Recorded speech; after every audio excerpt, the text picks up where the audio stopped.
Assalamualaikum warahmatullahi wabarakatuh. Bismillah wassalatu wassalamu ala rasulillah Muhammad ibn Abdullah wa ala alihi wa sahbihi wa man walah, wa ba'd. Yang saya cintai, yang saya muliakan, para alim ulama, para habaib, para kiai, para asatid, para tokoh masyarakat, para aparat pemerintah, segenap panitia dan maulid Nabi besar Muhammad sallallahu alaihi wasallam, beserta doa bersama untuk korban Gunung Semeru, bersama Forum Pemuda Islam Bumi Bakti, segenap panitia beserta seluruh hadirin hadirat, bapak-bapak, ibu-ibu, khususnya para pemuda-pemudi umat baginda Nabi besar Muhammad yang selalu dimuliakan oleh Allah Subhanahu wa taala. Saudara-saudara sekalian yang dimuliakan oleh Allah, saya tidak akan lama karena saya masih ada acara lagi, jadi saya harapkan dengarkan sedikit nasihat yang saya sampaikan. Saudara-saudara sekalian yang dimuliakan oleh Allah, kita duduk di ini majelis untuk memuliakan dan mengagungkan daripada hari kelahiran baginda Nabi besar Muhammad. Dalam kitab Khawashi Syarwani ala Tuhfatil Muhtaj, kitab Khawashi Syarwani adalah hasyiah daripada kitab Tuhfatul Muhtaj Al-Imam Ibnu Hajar Al-Haytami.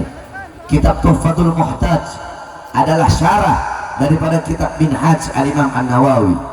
Dalam kitab tersebut dijelaskan qala muallif inna afdalal layali huwa lailatul maulidis syarif thumma lailatul qadar thumma lailatul jum'ah. Sesungguhnya malam yang paling utama, malam yang paling mulia, malam yang paling agung adalah malam kelahiran baginda Nabi besar Muhammad. Setelah malam kelahiran Nabi, baru malam Lailatul Qadar. Setelah malam Lailatul Qadar, baru malam Jumat. Setelah malam Jumat, baru malam Isra Mi'raj. Pertanyaannya, kenapa malam Maulid lebih utama, lebih mulia dan lebih agung daripada Lailatul Qadar? Padahal Lailatul Qadar adalah malam yang lebih utama dari 1000 bulan. Malam turunnya Al-Quran, malam turunnya Jibril di muka bumi, malam turunnya malaikat di muka bumi. Tapi kenapa malam kelahiran Nabi lebih mulia dan lebih agung daripada Lailatul Qadar? Al-Imam Al-Qastallani radhiyallahu anhu, beliau berkata dalam kitabnya bahwasanya malam Maulid lebih utama daripada malam Lailatul Qadar karena 3 perkara, 3 sebab. Yang pertama, Lailatul Qadar adalah malam adanya malaikat di muka bumi, malam turunnya malaikat di muka bumi. Sedangkan malam Maulid adalah malam adanya, malam lahirnya Nabi Muhammad di muka bumi. Maka adanya Nabi, lahirnya Nabi di muka bumi jauh lebih utama, lebih mulia dan lebih unggul daripada adanya dan turunnya malaikat di muka bumi. Yang kedua, Lailatul Qadar adalah anugerah Allah untuk Nabi Muhammad. Sedangkan malam Maulid adalah malam lahirnya sosok yang diberikan anugerah tersebut. Berarti kalau bukan karena maulidnya Nabi, tidak akan ada Lailatul Qadar. Karena apa? Karena maulid Nabi, kelahiran Nabi lah yang memulai, yang mengawali, sehingga ada hari-hari yang mulia dalam Islam, malam-malam yang mulia dalam Islam. Sebagaimana dikatakan oleh Abuya As-Sayyid Al-Habib Muhammad bin Alwi Al-Maliki, beliau pernah menukil perkataan daripada Al-Imam As-Sayyid Muhammad Amin Qutbi, ya Lailatul Ihnin madha safahat, wahai malam Senin, apa yang telah menyapamu? Kau begitu mulia, kau begitu agung, kau begitu sempurna. Wahai malam Senin, kau begitu mulia, begitu agung, begitu sempurna, karena dari mula berawal hari-hari yang mulia dalam Islam. Karena mula ada hari-hari yang mulia dalam Islam. Karena kalau bukan karena maulidnya Nabi, kalau bukan karena hari lahirnya Nabi, tidak akan ada hari-hari besar dalam Islam.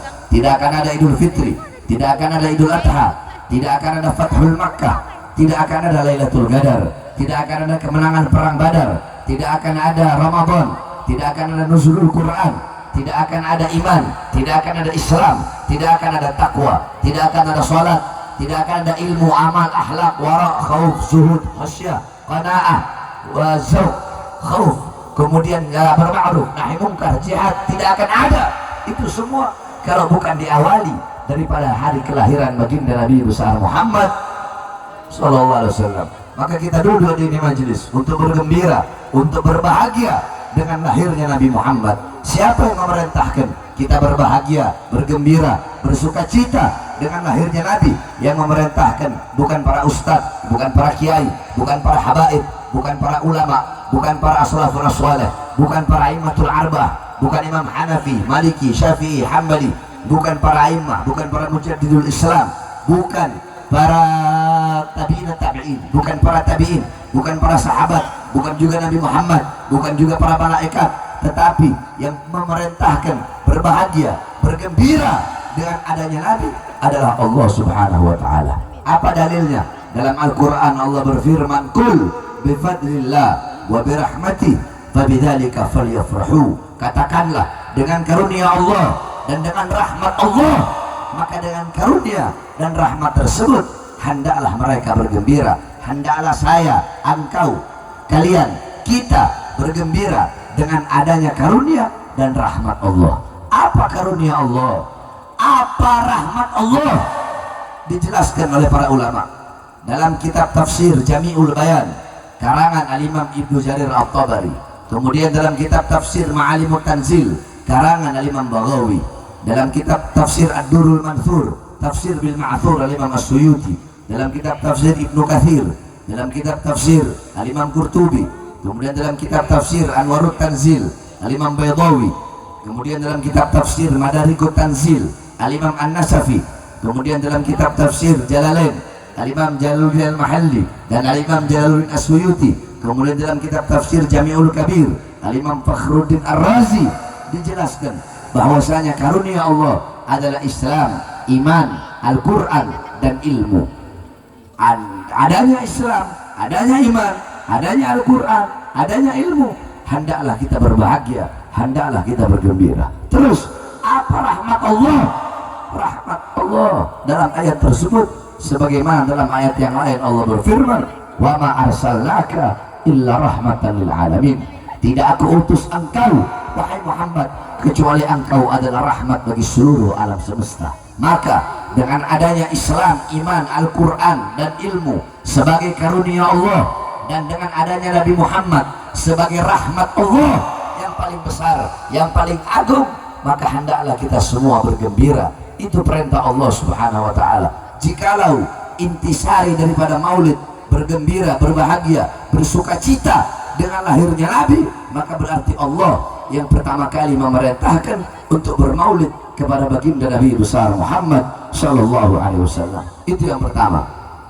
Yang kedua yang ingin saya sampaikan, kita duduk di sini dalam doa bersama saudara-saudara kita yang terkena erupsi, yang dimana saudara-saudara kita yang berada di sana sedang terkena musibah, bencana di Semeru, saudara-saudara. Rasulullah SAW bersabda dalam hadis, "Mathalul jasad, mathalul mu'min, mathalul jasad." Yani idza ishtaka minha udhun tada'a sa'irul jasad bis-sahari wal humma. Perumpamaan seorang mukmin itu bagaikan satu tubuh, bagaikan satu jasad.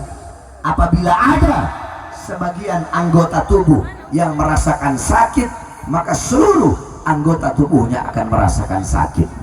Engkau kalau sakit gigi, nggak mungkin cuma kau punya gigi yang sakit, pasti seluruh tubuhmu merasakan sakit. Kamu punya kaki cantengan, nggak mungkin jempolnya kamu aja yang sakit, pasti seluruh anggota tubuhmu merasakan sakit. Begitulah perumpamaan orang-orang yang beriman, saudara-saudara. Sesama mukmin, perumpamaannya seperti itu.